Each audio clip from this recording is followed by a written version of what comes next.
अस्सलाम वालेकुम फ्रेंड जी, कैसे हैं आप? Today I want to discuss about unemployment in Pakistan. What are the reason, what are the causes?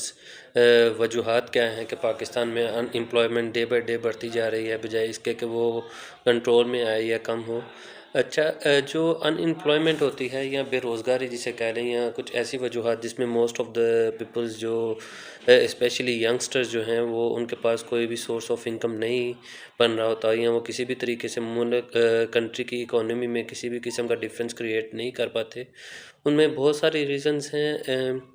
कुछ चीज़ें तो ऐसी हैं कि बेसिकली पाकिस्तान में फ़र्स्ट ऑफ़ ऑल तो आपको पता है कि हमारा एजुकेशन सिस्टम जो है वो इतना ज़्यादा वेल इम्प्रूव्ड नहीं है। पाकिस्तान में 2 किस्म के एजुकेशन सिस्टम पाए जाते हैं, जिसे हम कहते हैं, एक इंग्लिश मीडियम और एक प्राइवेट जो गवर्नमेंट स्कूल्स में जो उर्दू मीडियम वगैरह जो चलता है। अच्छा, इंग्लिश मीडियम उर्दू मीडियम में डिफरेंस की वजह से इस 2 टाइप्स ऑफ मेंटालिटी भी जो सोसाइटी में क्रिएट हो जाती हैं। एक सोसाइटी है वो अपने आप को वेल एजुकेटेड समझना शुरू कर देती है। एक जो है वो अपने आप को अंडरमाइंड यानी कि समझते हैं। कुछ स्टूडेंट्स ही एक्चुअली जब वो मैट्रिक या एफए या बीए वगैरह कर लेते हैं तो वो सोचते हैं कि शायद हम इतने काबिल हैं ही नहीं कि हम कुछ कर लें। बेसिकली इसको आप कह सकते हैं लैक ऑफ कॉन्फिडेंस भी होता है, क्योंकि अल्लाह ताला ने दुनिया में कोई भी इंसान जो है ना बगैर मकसद के पैदा नहीं किया। अल्हम्दुलिल्लाह अल्लाह पाक की बनाई हुई हर चीज़ मुकम्मल है, कामयाब है, और उसमें किसी किस्म की भी आप नहीं कह सकते कि विदाउट एनी बेनिफिट हो।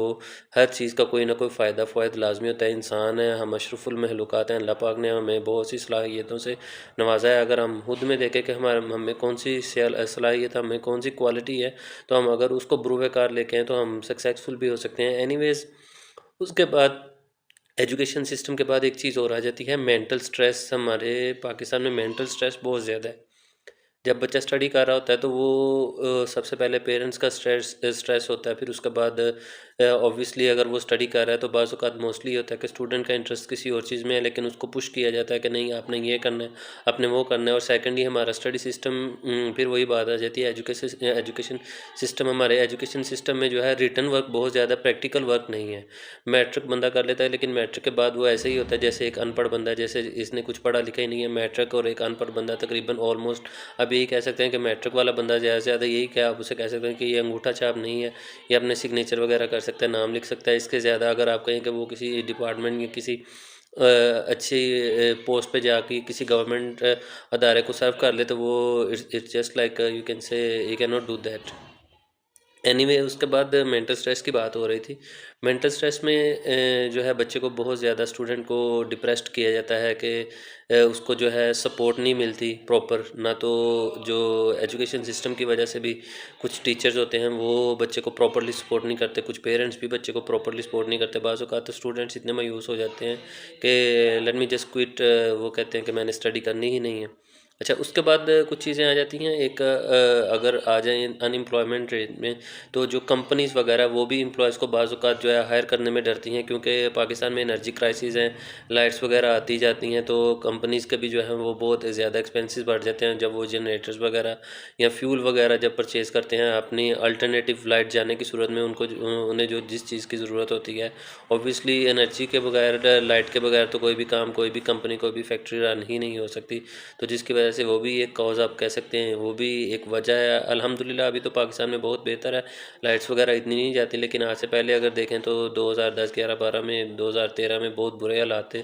लाइट्स वगैरह तकरीबन जो है आधा दिन आती थी, आधा दिन जाती थी। एनीवेज़, अब अल्हम्दुलिल्लाह काफ़ी हद तक वो चीज़ तो चलें बेहतर हो गई है। अच्छा, दूसरी चीज़ पाकिस्तान में सबसे बड़ा प्रॉब्लम ये आ गया है कि मेरे ख़्याल से हमारे सोसाइटी में, हमारे माशरे में एहसास की बहुत कमी हो गई है। एहसास की कमी इसलिए मैं कह रहा हूँ, एहसास की कमी उसे कहते हैं कि एन एग्ज़ाम्पल ये कह लें कि अगर एक बंदे के पास हुनर है किसी चीज़ का, कोई भी वो काम जानता है, तो वो चाहता ही नहीं कि वो किसी और बंदे को प्रॉपर्ली सिखा दे।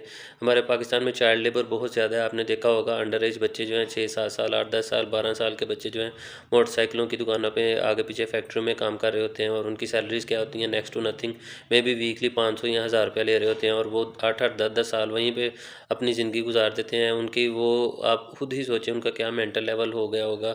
बहुत कम बच्चे होते हैं जो उनमें से सक्सेसफुल हो पाते हैं, क्योंकि उनको एक एटमॉस्फेयर ही ऐसा दिया जाता है कि वो अजीब से माहौल में जो है ना ग्रो अप होते हैं, और वो 10-10 साल किसी के अंडर काम करके, तो वहाँ पे सारा दिन डिप्रेशन, जो बंदा काम सिखा रहा है उसका गुस्से वाला बिहेवियर सारा कुछ आप जानते हैं कि जो जैसे कि यहाँ पे पाकिस्तान में नॉर्मली चलता है कि जो उस्ताद होता है वो समझता है कि जी मैं ही सब कुछ हूँ, जो अगर मैं इस बंदे को हुनर दे रहा हूँ तो मैं मेरे ऊपर जो है ना सब कुछ अलाउड है, मैं कुछ भी इस बंदे के साथ कर सकता हूँ। एनीवेज, सबसे पहले तो हुनर 10 साल में लेना एक बड़ी बात होती है। वो बच्चा एनीवे अपनी सारी, ये कह लें अपना सारा बचपना अपनी जवानी किसी बंदे को देकर कोई काम सीखता है, नेक्स्ट जाके वो उस काम को जब करने लगता है, सक्सेसफुल उसमें हो ना हो वो बाद में फिर उसके नसीब है। सबसे पहले वही एहसास की कमी वाली बात कि जो काम आप किसी भी बंदे को 3-4 माह में या 6 माह में या मैक्सिमम 1 साल में सिखा सकते हैं, आप चाहते हैं कि कोई भी बंदा आपके पास खाने पीने पे या डेली के 100-200 रुपये पे आपके पास डेली आकर रोज़ जो है बैठा रहे और आपका काम करे और महीने के एंड पे आपसे तनख्वाह ना मांगे। और दूसरी सबसे बड़ी एक और चीज़ आ जाती है, आज भी पाकिस्तान में एक मेंटालिटी चल रही है कि मास्टर लेवल और ग्रेजुएट बंदे को जब वो किसी भी जगह पे इंटरव्यू या जॉब वगैरह के लिए जाता है तो उसको यही सैलरीज़ के ऑफ़र हो रही हैं, 15,000, 18,000, 15-18,000, 20,000, इससे ज़्यादा सैलरी ऑफ़र ही नहीं की जाती। तो ये तो एक बंदे के, आपको पता है, डेली वेज होते हैं, जो डेली एक्सपेंसेस होते हैं बंदे के, वही पूरे नहीं होते हैं। तो अनएम्प्लॉयमेंट इसमें की एक ये भी बहुत बड़ी वजह है कि बाज़ औक़ात जब आप माशाल्लाह इतने एजुकेटेड हो जाते हो, पढ़ लिख जाते हो, आपको थोड़ी सैलरी की ऑफ़र होती है तो आप सोचते हो नहीं यार सॉरी, मैंने अगर इतनी ही सैलरी लेनी है तो इससे बेहतर है कि मैं फिर थोड़ा बहुत कोई और ही काम कर लूँ। अच्छा, नेक्स्ट वीडियो मैं एक बनाऊंगा इंशाल्लाह। अनएम्प्लॉयमेंट डेफिनेटली एक बहुत बड़ी जो है, कहते हैं एक पंजाबी की कहावत है कि घर जेड़ी बैठी थी तो वेला बैठा पुत्र, दोवां दी जेड़ा ना तकलीफ इक्को वर्गी होंदी है। तो ये चीज़ होती है कि अगर फॉर एग्जांपल अगर एक बेटा जो जवान है वो भी घर में फारिग बैठा है, उसके पास कोई काम कार नहीं है, सोर्स ऑफ इनकम प्रॉपर नहीं है, तो वो भी बड़ी तकलीफ़ से गुजर रहा होता है।